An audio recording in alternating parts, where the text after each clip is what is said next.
because you cannot have all that body at the bottom and then at the top, all of a sudden, that ain't even pear shape. I don't know what shape that is. Pear is usually smaller at the top, wider at the bottom. That ain't even pear shape. Vanity sizing has just really done a job on women's psychology and how they feel about themselves. And I really find it to be just so painful. I mean, I went through it. I in the modeling industry, if you're not schizophrenic going in, you're gonna be schizophrenic coming out because they just make you feel absolutely shitty about yourself. And excuse the language, but they make you feel shitty about yourself because they have this unrealistic view of what a woman's body is supposed to look like. And it's just not true. Barbie kind of set the standard at 36, 24, 36, right? And they like to tell you your waist should be 10 inches smaller than your bust and your hips. Okay. Even though Barbie's was 12. Okay. No problem.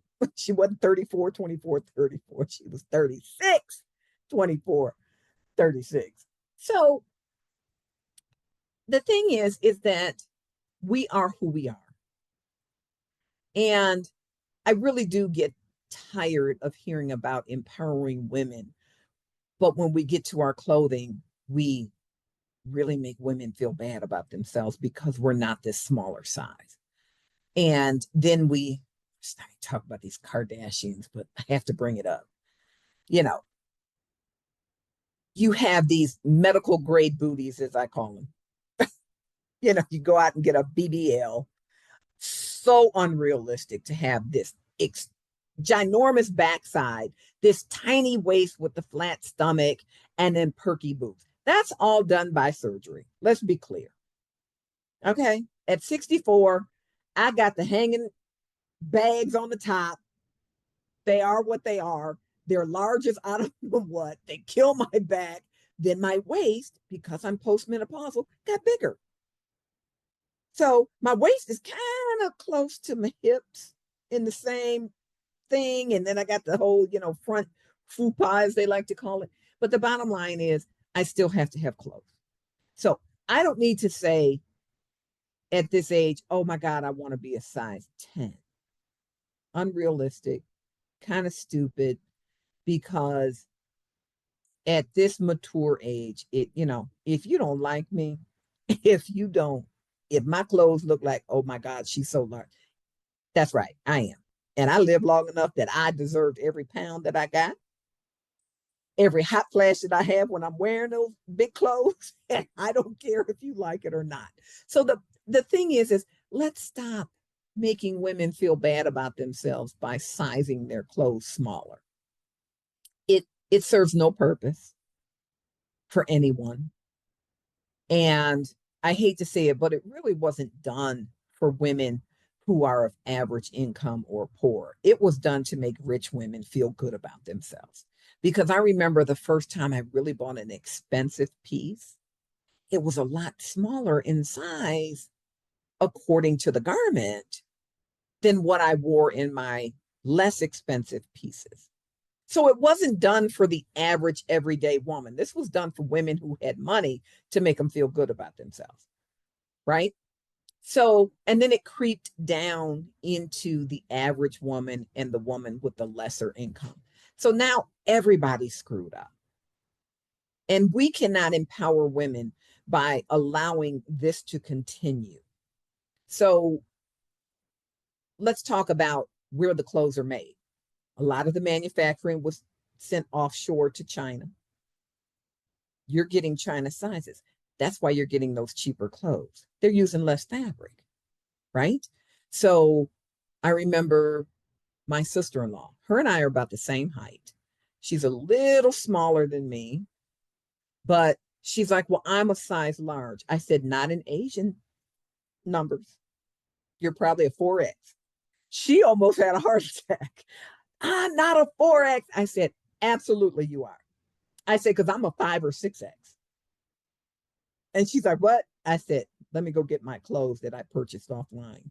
And it took me a while to learn the sizing chart out of clothes coming out of Asia. I had to learn. There was a lot of things I bought that had to either go back or kind of ate that one because the shipping, I had to pay shipping going back and all this nonsense.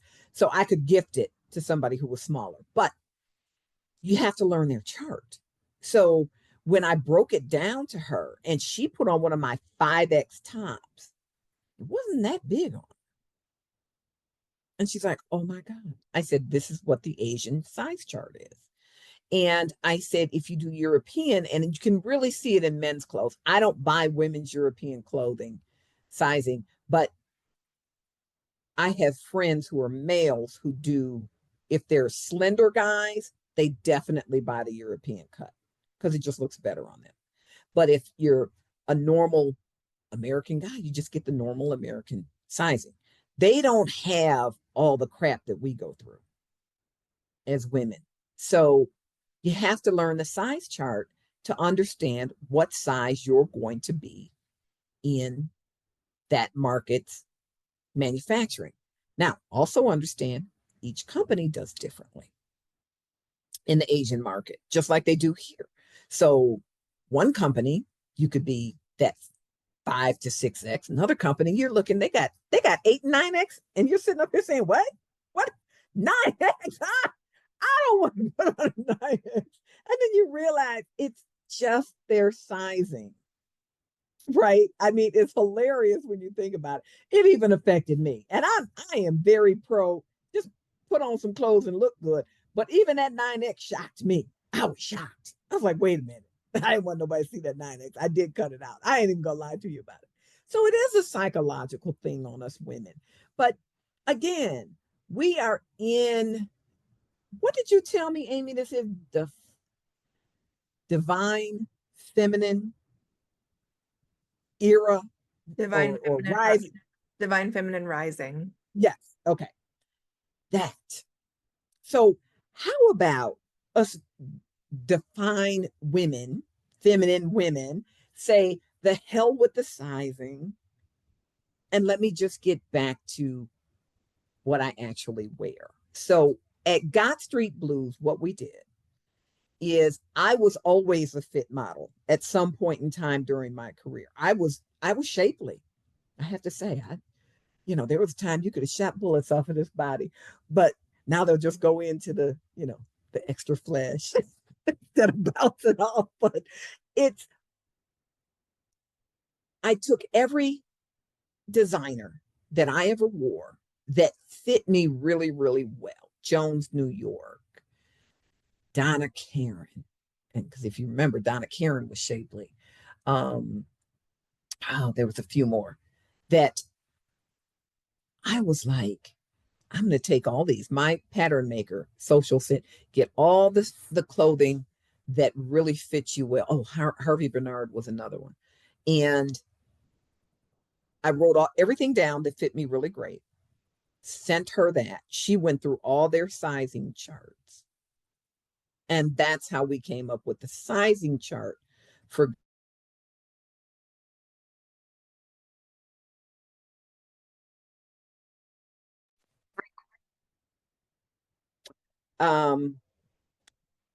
but anyway, we came up with this chart. So what's sweet about it, say you wear a size 16 and then you have that time of the month where you get bloated and things just feel a little snug. You can actually go up a size. It's going to be a little looser, but you can still wear them. And that's also really wonderful. Like when you're working outside and it's cold and you need to put undergarments underneath, it's kind of cool that you can actually put that a size larger on and then put thicker undergarments underneath to stay warm and you're still comfortable. So that was the whole thing about our sizing chart, is that we wanted you to be able to interchange if you needed to, or say it's sold out. Your size is sold out, but you could go one size up. It'd be just a little looser, not too much, but it's going to be a little looser where you can actually get away with it. So it was important to me not to do vanity sizing.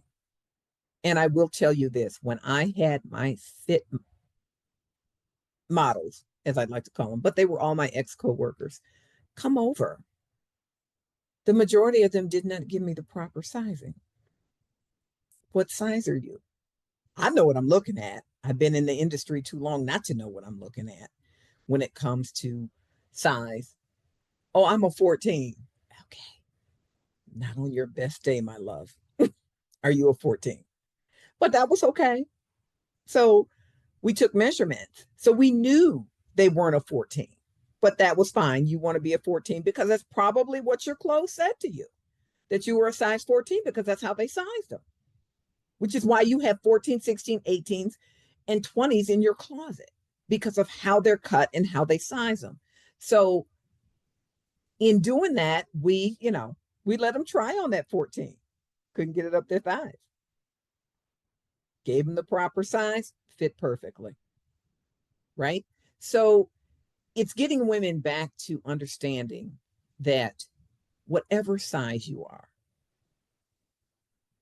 it's fine.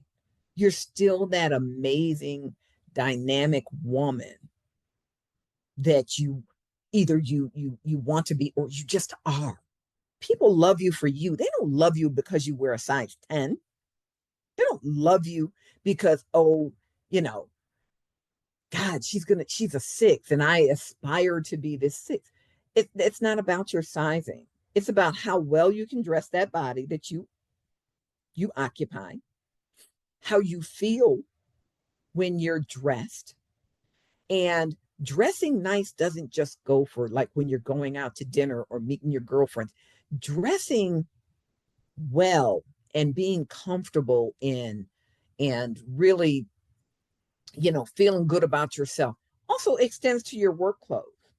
When you have to wear a uniform, I don't want to wear something that's cutting me between my legs. My thighs are so tight I can barely bend, or it's wrapped around my knees so tight, that super skinny thing on your leg. I don't want that. I just want to feel comfortable. So looking professional and feeling good about yourself and having on clothes that make you feel like that is super, super important, even at work. And I think we as women need to get off of this stuff about having these smaller sizes and, oh, I want to look like this. I want to look like that. You're not going to look like those supermodels because them supermodels don't even look like them supermodels. If you saw them in person, most of you would want to gag if you saw these chicks in person.